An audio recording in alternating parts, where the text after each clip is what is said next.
Comment je quoi le... Appréhendez-vous la revue? Coupé. C'est des questions délicates. On nous enregistre déjà. Je suis interviewé. Est-ce que vous appréhendez la revue? Un petit peu, oui. De quoi avez-vous peur? Mais qu'on me dise des choses trop dures sur moi. Très stressée, j'ai très mal dormi. Normalement, je ne suis pas inquiet, voilà. Je n'appréhende pas la revue. Bon, on se pose toujours un petit peu la question, mais j'aime beaucoup la revue parce que j'aime beaucoup, pour être franc, la manière dont les étudiants font ça. C'est sérieux. Il y a une manière dont vous vous investissez que je trouve géniale. Je crois que j'avais été imité, c'est un bien grand mot parce que je suis inimitable. C'était vraiment très sympathique. Selon vous, quel trait de votre caractère serait mis en avant si vous étiez joué? La dureté aux examens, l'insensibilité, des choses comme ça. Vous voyez? Très autoritaire, très méchante et voilà. Est-ce que vous reconnaissez d'autres collègues sur cette affiche? Mais donc, notre princesse, là, je suppose que c'est Marie-Cécile. Oui, ok. Dire que sur l'affiche, elle boit une tasse de thé avec vous. Peut-être que ça peut vous mettre sur le chemin. Je bois jamais de thé, moi, donc. Je bois que de l'alcool, donc. Je suis qu'un tag, ouais. Ouais, j'assiste jamais au cours, hein, moi. Donc je ne sais pas comment ils sont, mes collègues, au cours. Ça, ce serait bien Nathalie. Alors c'est qui? Alors c'est Muriel Lepère? Non, une autre femme de caractère de la fac médecine. Martine Rass? Je vais commencer par les femmes. Arnoult, je sais pas.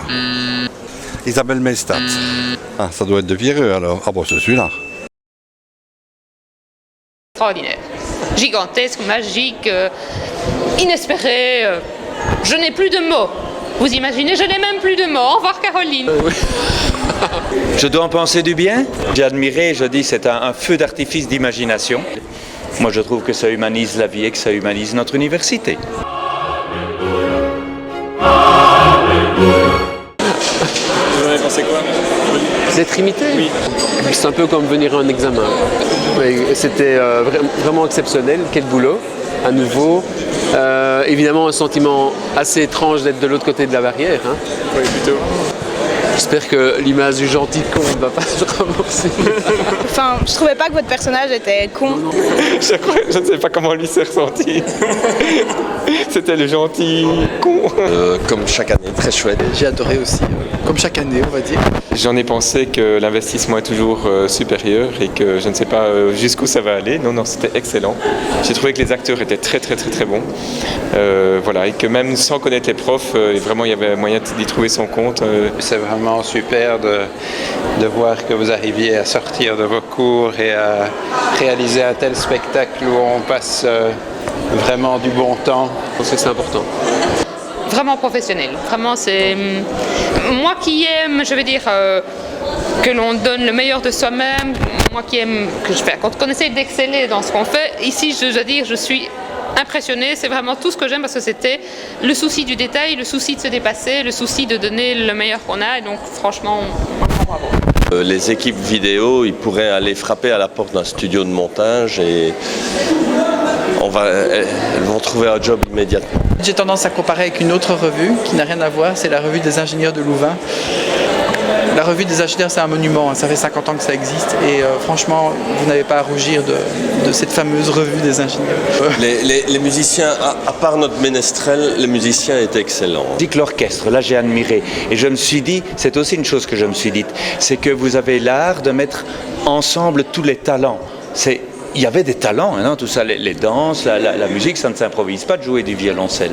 Ça, j'ai fort apprécié. Et alors, les petites scènes là, qui descendaient sur écran pendant qu'on changeait les décors, super aussi, vraiment. Et puis, quelle publicité. Maintenant, je connais, comment ça s'appelle encore, Père de lait. Alors, il y a un truc que je ne revendique absolument pas. J'ai jamais dit que les anticorps Byte, c'était un anticorps très puissant et que les femmes le sentaient passer. Ça, c'est absolument jamais dit. Je pense que c'est important. Ah, moi j'ai bien aimé Julien Donquier. Et les traits d'humour sont superbes. J'ai adoré l'imitation de Julien Donquier. Elle est vraiment extraordinaire. Bon, j'ai oublié le nom de l'acteur qui avait fait Pierre Garrin l'année dernière et qui a fait Bruno Flamion cette année. Excellent, vraiment excellent. Une qui m'a frappé, je peux dire ce que je pense, hein. La petite Grinchonne là, hein, qui jouait Audrey, mais que je ne connais pas, Audrey Pearson, c'est ça, hein? Et puis je ne connais pas Audrey, mais elle est entrée dans son personnage de A à Z sans arrêter une seconde. Monsieur Dupierreux aussi, il était d'ailleurs physiquement très réussi et il était 100% dans son personnage. Attendez, je vais vous la mettre droit par contre, parce que là, c'est pas tout à fait droit. Voilà. Coupé.